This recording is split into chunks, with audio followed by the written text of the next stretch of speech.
marijuana facilities in our land use table as a permitted use with special standards. And then in our special standards section of the code, 16.38, we went ahead and reformatted the sections for medical marijuana and recreational marijuana, so they mirrored each other. So the code was really clear and consistent while reading through that chapter. And then we also included a recreational marijuana dispensary as a type 2 review, similar to the review for a medical marijuana dispensary. It's also a type 2 review. And then if somebody wants to convert a medical marijuana dispensary into a recreational facility, that's a type 1 review. And included in your packet were a list of those code amendments and track changes, and also a clean copy of the proposed code amendments. And if you have any questions this evening about what we've proposed, I would love to, answer or go over some of this information. So I have a couple of quick ones. Yes. Under definitions, it's 10 pages of definitions, but it's only 1 page of information. So can we go forward to hearing, have 1 page? Yes, we will do that. And then your statement and your summary is that you've added the recreational marijuana in the land use table as a permitted use in general industrial zone. But in the way that I'm looking at it, it looks like it's in the commercial zone. Let's see here. I'm looking at page 3 of 7. It's in commercial, not in the industrial.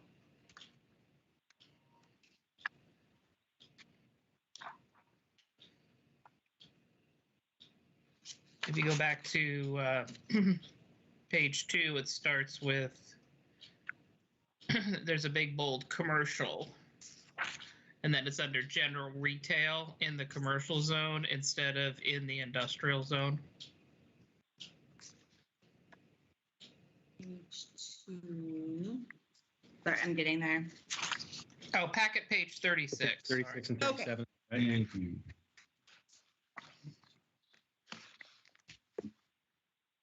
Packet page 36. Here we are. Packet page 36 is in the section commercial, and when you turn the page to page 37, you are in commercial general retail, and your summary says that it's in industrial. Yes, so this is chapter 16.31, which is our industrial land use districts, and within that table of uses, we have specified what uses are residential, civic uses, commercial uses, and this particular use falls under a commercial use within that table. Commercial uses within the industrial zone. Understood. Yep. So I get that. Sorry. No, it's okay. So just out of curiosity, do we limit other commercial activities in the industrial zone? I thought we limited them by size already. So we do. So particular uses that we limit by size in the industrial zones are, health clubs and studios, restaurants within that zone, and other commercial uses, within outlets. We limit them to 5,000 square feet in size. And in this particular case, we are also limiting the size of medical and recreational facilities. You remember what size that was? I remember 3,000, but I'm not sure. I believe it is in the special use chapter. Let me flip to that page.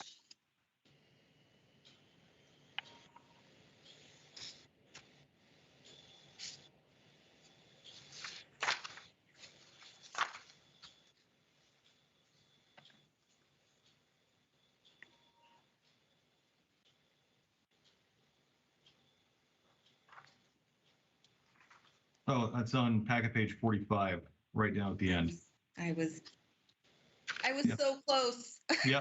So, sorry, I was digging for it as well. Yeah, it's 3,000. Yeah. You know, that is really buried at the bottom of a whole. We can in the footnote we can add it. Now, general provisions, dispensary. There's general. It's characteristics. Standards. Just trying to figure out if it makes sense on how we have. Maybe we should look at a couple other special use. But I feel like when we go to the beginning of any chapter, it lays out lot sizes, dimensions, setbacks. That's like the first section in some of these other chapters. If you go to medium density high, you would go to that section, and the first things at bullet points is the lot size, setbacks, design standards, or not design standards, But the table, yeah, the setbacks, the height, the lot size, the setbacks of the garage to the property line. and the size of the lot itself. Mhm. So I don't know if that.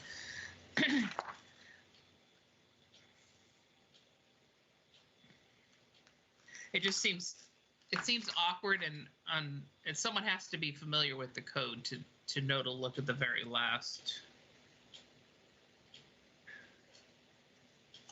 We can look at that and make an adjustment, Jean. Or just leave it in the table. Commissioner Simpson. Yes. Leave the footnote in the table. That's a good. It was also a good place to have it there. Was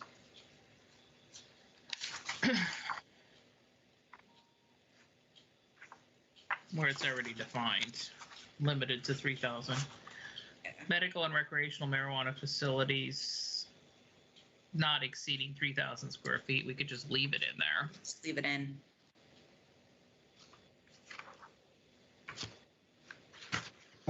I assume we're just copying these from another city's guidelines or the wording or anything?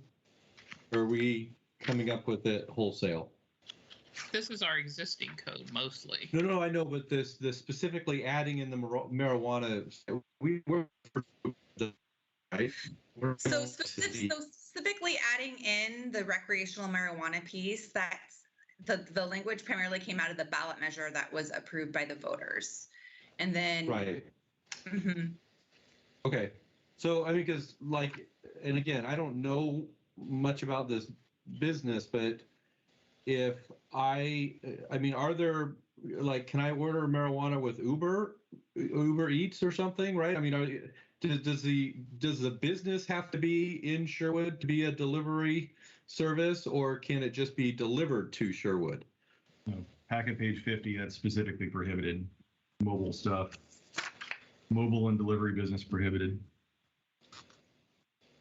Recreational dispensary may not operate as a mobile business. Recreational dispensary may not operate to deliver marijuana. No drive-ups, no walkthroughs, or walk-ups, I should say. No, but so they have a dispensary in Tiger, Sherwood. The business is not in our city, right? We don't control that, right? That's state. So this is just saying, if you have a dispensary, you cannot offer delivery if the dispensary is located in Sherwood. Is that Correct. that's what that's saying, right? That's what that is saying. That is correct. I just didn't want to get the reason I didn't want to it feels like there's a lot of areas that we could be tripped up unless we were copying something. And so it makes me feel better that it was, hey, this was what was approved by the voters, because that takes a little bit off, my back as to see if this is acceptable or not, right? The voters have spoken, this is what we want. And so, perfect. That answers my concern on that. On that note, I can't actually remember everything that was on that ballot. It was over a year ago. I don't remember exactly what was allowed. So I'm glad you said that you pretty much pulled most of this language from the measure, because I was going to ask where, I mean, this allows for more than just setting up a store to sell retail. I mean, we're talking about processors, wholesalers, producers. So you got growers and laboratories. All kinds of facilities are allowed with this thing. And so I was curious if that was, because I don't remember, actually in the measure that voters approved, or if that's just expansion, or if it's like the direction of city council that they want all those things, or what? I mean, where does that come from? State? Did it not, Erica? Some of the co-locating guidelines came from the state when the original ballot measure came through at the state level. Okay, so cities can choose to either have it all or nothing, basically. If we choose to not prohibit marijuana, then we have to have all of these categories in the city. Okay. Well, sounds like it's pretty boilerplate then. Well, that does bring up a different question, though, because in some of the research I did is there's, and I could be wrong here, not my expertise, but there's marijuana has cannabinoids and there's marijuana that doesn't. So one gets you high, one's for hemp production. Does this cover hemp production as well? Or is that just general, since that doesn't get you high, it's not regulated and it's just general industry? You're correct. It's just a general industry, because since it doesn't have THC, you can wear Unknown participant is now exiting. You can manufacture hemp products. All right, thank you. Yeah. Does the removal of all the language regarding operating hours and all that come with state language as well? That's fall into that category of if voters allowed it, then all of this comes? I think, let's see here.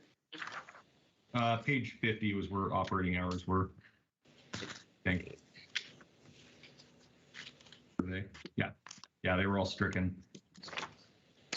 Now that was for medical previously. That's why it was stricken, because that's what we had code for previously. But I'm just curious if that's, so it's just stricken across the board, even for medical now. So. Right. Is it? I mean, can we not regulate our own hours of operations?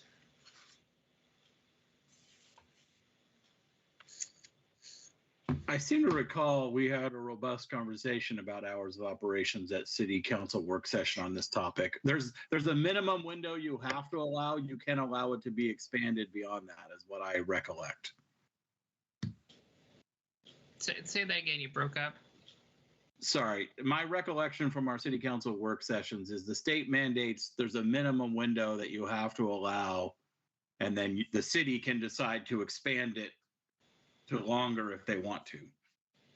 And so from the council's work session, was there a direction or feeling that all hours of operation should be allowed? I guess my concern is we have these in the industrial area, and so we're creating a lot of traffic in an area that our police wouldn't necessarily be expecting traffic at.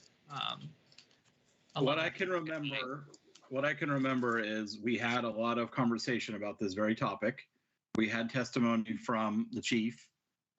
I don't remember where we landed as far as what our direction. I know that's not very helpful, but I do know we had a lot of discussion. Chair Simpson, I'll come back and I'll have an answer, an explanation for that.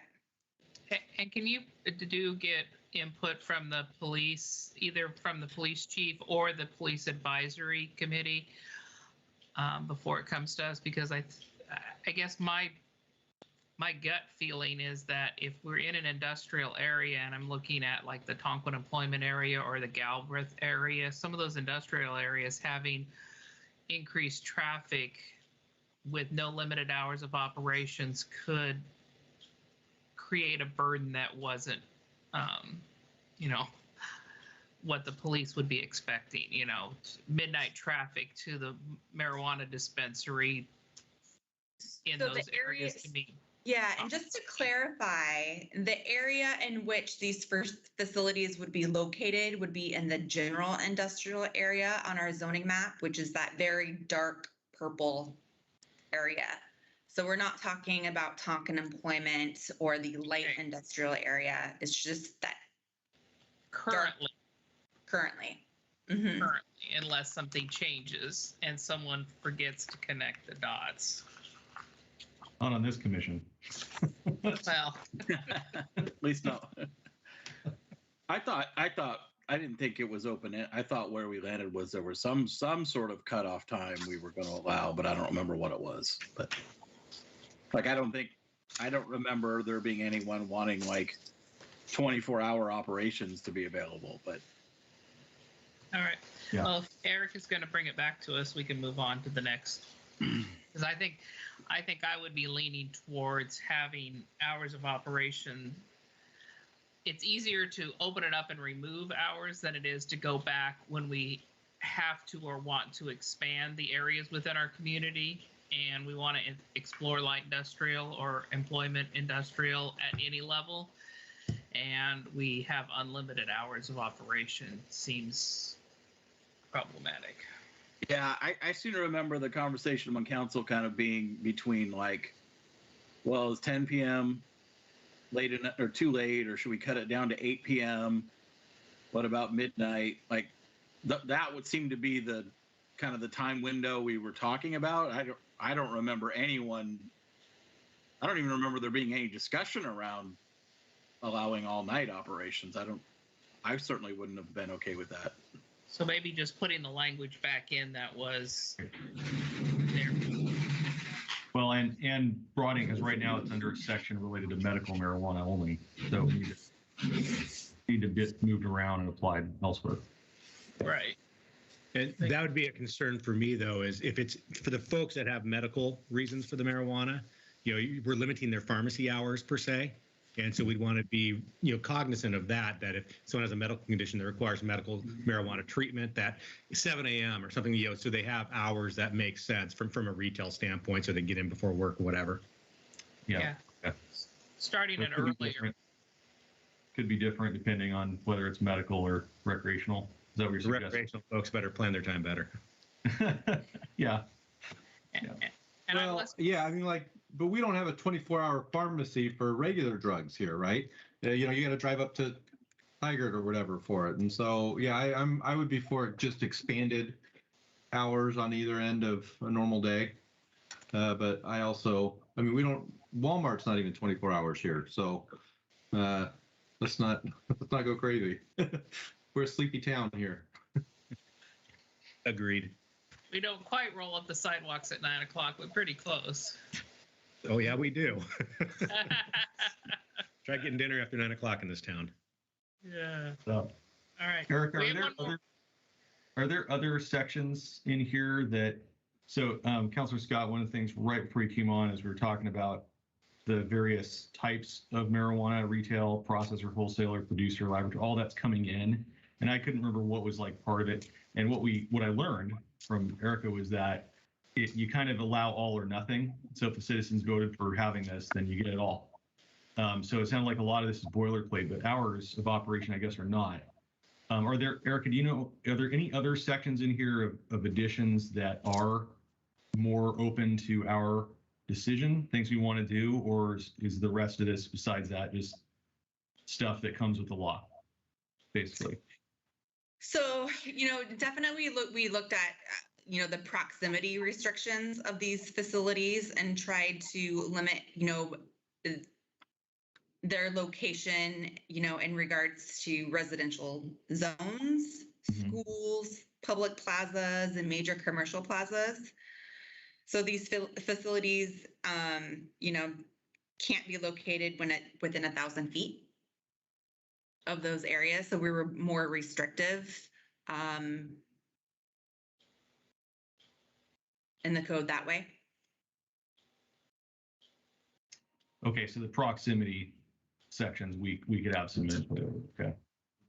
Is there kind of a standard for those amongst cities that have legalized this? Is 1,000? Did you go 1,000 just because that seems kind of the standard you've seen? Or? That's what the Just state add in the uses. number. That's what the state uses for schools. I see. Okay. That's already in the state law. Okay. We had a lot of work sessions, so I don't. It's not that I know. It's not like I did a lot of study on this, but we had so many work sessions on this the first go around that it was. In fact, I seem to remember there being a foot number in the bill itself. So the one that we voted on, they had the language in there to say what what the distance would be. So, and I think it was just carried in from that. So. There you go. So my only other thing then is small on pages 47 and 49. There's just it's a referential comment is all. 7A residential zones, any single family residential or multifamily residential zone. It seems like with all our design standards and all the other stuff coming down the hill, I don't know if we have specifically single family zoning anymore, or do we? I don't know if we wanted to broaden that term so it's just all residential zoning, thing to that effect. And that's on that page and 47 and 49.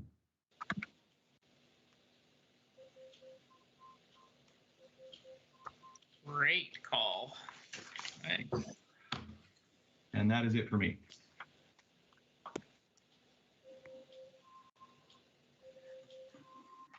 All right.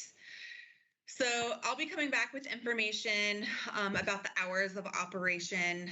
I will definitely be reaching out to the chief of police and our safety committee in regards to comments about the proposed amendments.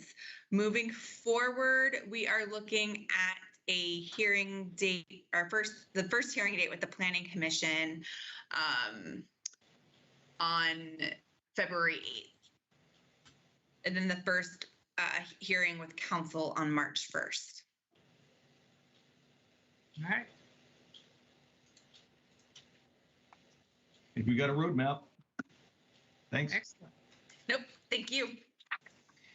So with that, I'm going to pass the baton on to Joy this evening. She's going to be going over the second phase of our housing choices work that we're doing. All right, so we're not discussing PC training. Let's move on with. Okay. Great. Let me just share my screen with you guys. And we have 10 minutes. Okay. I'd like to have a time to cut over to the other meeting. All right. I have about 8 slides. And can everyone see these? Yep. Yes. Excellent. Okay, well, good evening, everyone. Joy Chang, Planning Department. Happy New Year to all of you. It's great to see you guys. Let's see here. So tonight we are discussing triplex and quadplexes, and we are building on the work that you guys completed last year. Late last year, you guys approved the residential design standards that consisted of very specific design elements tied to entry locations and orientation, garages, windows and doors, openings, and detailed design that allowed for residential design checklists, clear and objective standards and processes.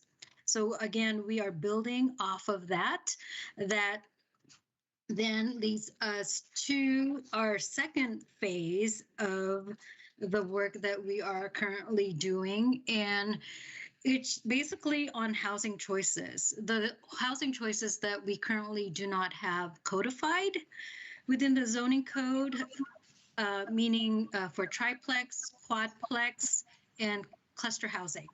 So those are the 3 elements that are housing choices that we currently do not have codified. So with that, I do want to let you know that we are proposing minimum standards as required by the Oregon Administrative Rules Division 46 for middle housing. We're not going above and beyond what is required by us. Just to summarize in regards to this slide, the development standards that are identified, that there is no maximum density standards are not applied to triplex and quadplexes. They would be allowed in all residential zones. Minimum lot width, depth, setbacks are consistent with current single-family zoning, and minimum lot areas are reflected on the table on this slide. And again, they are consistent with OAR Division 46 middle housing and typically are minimum standards for the base zone.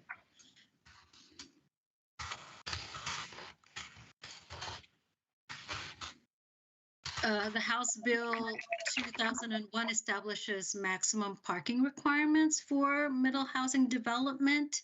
And as reflected on this slide, triplexes, lots area equal or to or greater than 5,000 would require 3 spaces. And for quadplexes, lot areas equal or greater than 7,000 would require 4 spaces. Our current standards that we are proposing, we are requiring minimum lot sizes of 5,000 square feet for triplexes and quadplexes for 7,000. The standards here, like lot areas that are 3,000 square feet, where we require 1 space as an example, or lot area less than 3,000 for quadplex, also require 1 space. Those particular standards would apply to possible lots that are currently vacant and not going through the creation of a lot. So at least we would have a standard if they are planning on doing a duplex on that existing lot. We have parking space standards. The other aspect that is a little different, we are addressing drivery approaches, very specific to triplex and quadplexes, where it basically says the total width of the driveway approaches can't exceed 32 square feet per frontage. If they are located on a local street, they can be separated, but they also must meet applicable driveway spacing standards for local streets. Triplexes on lots or parcels only on local streets may either have 2 driveway approaches as reflected here, or not exceeding 32 square feet, or a maximum of 1 driveway, a maximum of 16-foot driveway approach per frontage. So as reflected here in example B. And then the lots or parcels abutting an alleyway, access must be taken from an alley. And I do know that the transportation system plan needs to be amended for alleys, because we actually don't have cross sections for alleys. So that is something that we will include as part of this packet so that they can meet the standard.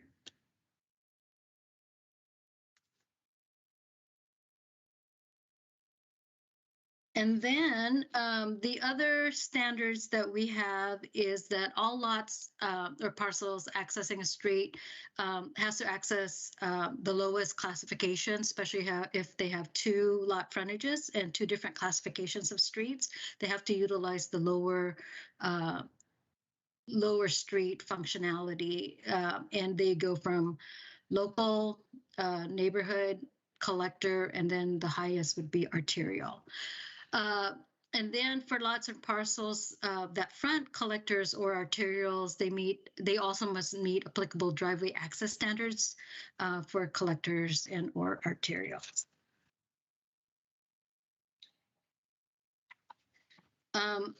That is all that I have for you tonight, and I can definitely answer any questions you may have.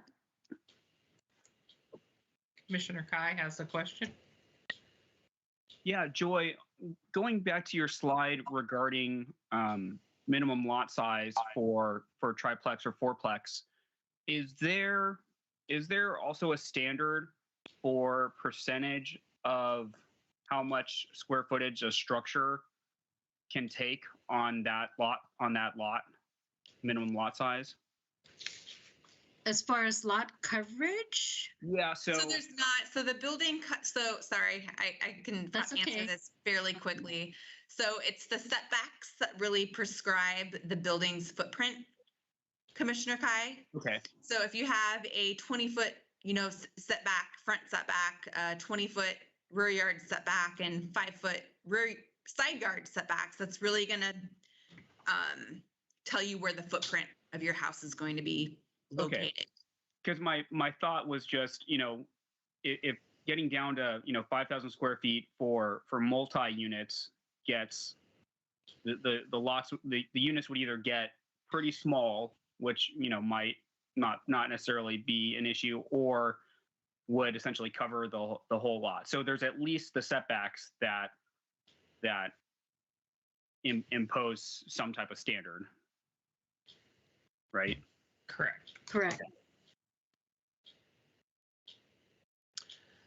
Can you go forward a couple of slides on the one that has an improved alley? Because I have 2 questions related to that. Right here. All right. So, yep. So the first question I have is, if this is a collector and a local street, if there are 2 collector streets and no alley option, they still can take access from the collector street, correct? So if they are both collectors, yes. If both street frontages are both collectors, they would be allowed to obtain access off of the collector. But with the collector, they have to meet the spacing standards. Just because arterial and collector streets, the goal is not to have direct access from a driveway, but a local street actually connecting to them is typically So the standard. what's the distance between the 2 driveways? And can we, if that's not enough for a parking space, we need to reconsider making a shared driveway so that the driveways are at least 17 feet apart so that we can get a car parked in there. Right. So so the situation that is in front of us has to do with the collector. So collectors have very specific site distance access requirements. And I don't know exactly what they are at this time. And it might be 300 feet from each driveway location or access point. But I can't quote it to you at this time. And just because typically the goal is single family access points are not what we would like to see based on a transportation needs, accessing off of a collector arterial. Right, but even at a local street level, in order to help mitigate parking issues, we should ensure that there is enough distance so that there can be parking in between each driveway. Right, and I believe we do have, like this example, if they are both from a local, we're just saying that, they can not exceed 32 square feet total width on one frontage, meaning this width X and this total can't be more than 32, or you can have one combined that's 16 feet wide. Right, but it doesn't tell us how far they are between width X to width X. There needs to be a minimum distance to allow for a car to be parked there. Bottom example, right? If they squeeze those too close to, if the front of the buildings are narrow to begin with, and you could have 2 driveways 12 feet apart, which makes parking exasperated. Right, and ultimately, as we see these land use application come in, we do try to talk to the applicant, especially through the pre-app process, in regards to how can we have less of an impact in regards to the driveways, so that they can be combined, so that we can create more on-street parking. But yeah, if that is something that the commission is suggesting in regards to additional regulations that says that, you know, for each parking or for each unit, you have to have a usable on-street parking. That's something that we have to look into, and just to make sure that that is something that is consistent with all residential development, not just triplex and quadplexes, because all these. That's easy enough when you have single family houses. The lot widths are already going to be such that driveways are going to either be joined or far enough apart, just by the nature of our setbacks and our lot widths, and the maximum that we allow. So we're almost out of time. We have Councilor Scott with his hand raised, but does anybody else on the commission want to hear or have staff bring back minimum spacing between driveways as language? Sure. Are you concerned about driveway width itself or the spacing between them? The spacing between the two driveways to allow for on-street parking. If we have, I see. Yeah, sure. I think it's more discussion. Yeah. I think you either have to have them pushed together, right? So the driveways are next to each other, or you have to have enough space in between for a car. One or the other. Mm-hmm. right. Absolutely. Do you have another comment before we close? Yeah, I think it was session, back. go to the hearing. It was back 1 or 2 slides, Joy. Okay, let's see. Yeah, I guess the forward, the next one. So no, forward. Okay. One more. There you go. This one. So as I looked at this, I thought, isn't this just a townhouse? Like what is different between this and a townhouse? Because it looks exactly like a townhouse to me. Yeah, ownership. It is like a townhouse. It's a side-by-side triplex, or in this case, it's a quadplex. But yes. So why wouldn't the code fall under the townhouse code? When would you decide this falls under the townhome code versus the quadplex code? It definitely, the applicant would tell us on which provisions they would like to utilize. Well, that seems, why would we want to give them that option? Well, one would require partitioning or a subdivision. I got you. Okay, so yeah, the townhomes are on separate lot partitions and the quadplex is on a single lot. Yes. That's the differentiator. Okay. Correct. Makes sense. Thank you. All right. But to your point, Councilor Scott, like, should all standards otherwise, like, should those two, like, between townhouse and fourplex, should they essentially be the same standards otherwise, or is there some reason why they put in or shouldn't be? Or We need to, it's 7 o'clock. We need to end. We have time after the meeting to come back to this, or we can give our input. I hate being late for the hearing that we've announced at 7 p.m. So unless we want to send Erica over there early. Nope. Let's come back to the work session after our public hearing this evening. All right. Thank you. Okay. See everybody in the next room.